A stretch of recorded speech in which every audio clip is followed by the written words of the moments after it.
In this presentation, we're going to look at our purchases account, which is part of net income on the income statement.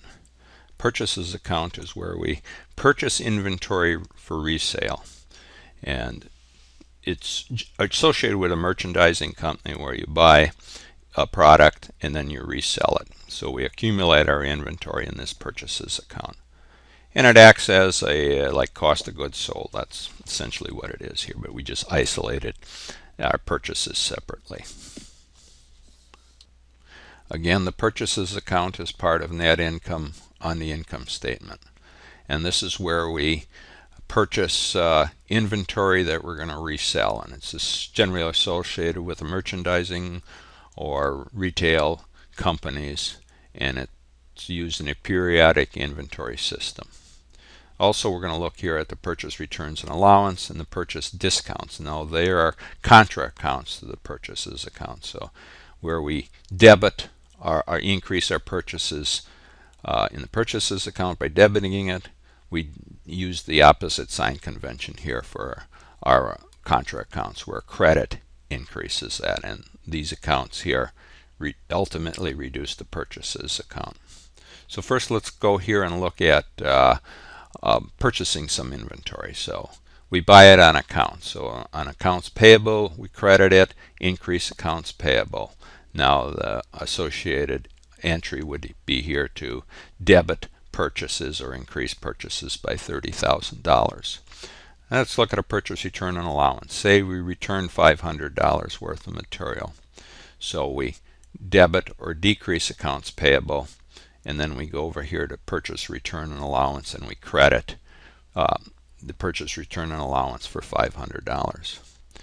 And then let's go here and look at a purchase discount. Say we were gonna pay $1,000 that we had on accounts payable. So we debit or decrease accounts payable by $1,000, and then we go and we take our purchase discount here and and credit or increase purchase discounts by $20.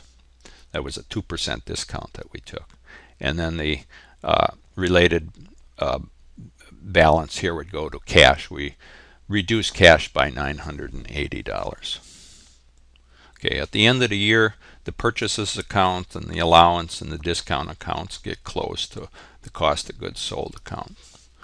So just the mechanics here, if we had a debit balance in our purchases here of $30,000, to close it we'd credit purchases for $30,000, and then we debit cost of goods sold for $30,000. And the same with the allowances. If we had a credit balance, we debit it, in this case for $500, credit balance for $20, we debit it for $20, and then the associated credit balances would be the cost of goods sold here for $500 and $20. Then we have a balance in our cost of goods sold here after summing these up. We got $29,480.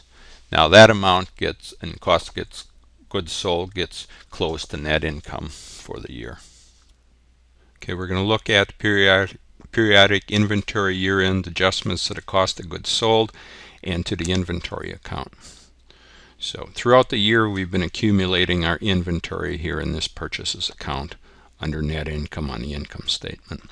So let's say we have a net amount of purchase here of $40,000.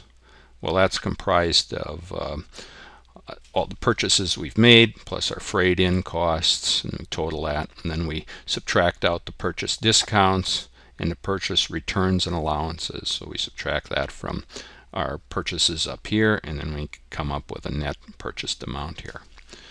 So we're sitting with this $40,000. Now what we do here is we look at the amount that we have sold. In this case I use $35,000. So we reduce our purchases or credit our purchases for $35,000, and then the related amount gets transferred up here into the cost of goods sold for the period. So we debit cost of goods sold by $35,000. So what happens to the remainder? Well, if we had $40,000 and we used $35,000, we got $5,000 here remaining.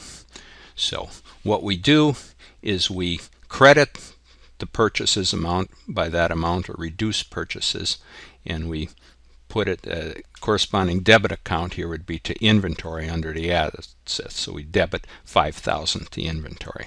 So we had a beginning balance of $2,000 at the beginning of the year, and now we have added another $5,000 here from what we hadn't sold under our purchases account. So the purchase accounts get closed at the end of the period. The amount sold gets closed to the cost of goods sold, and the remaining amount gets closed to the inventory account. So we end up with a zero amount here in purchases, starting out fresh for the next period and next year.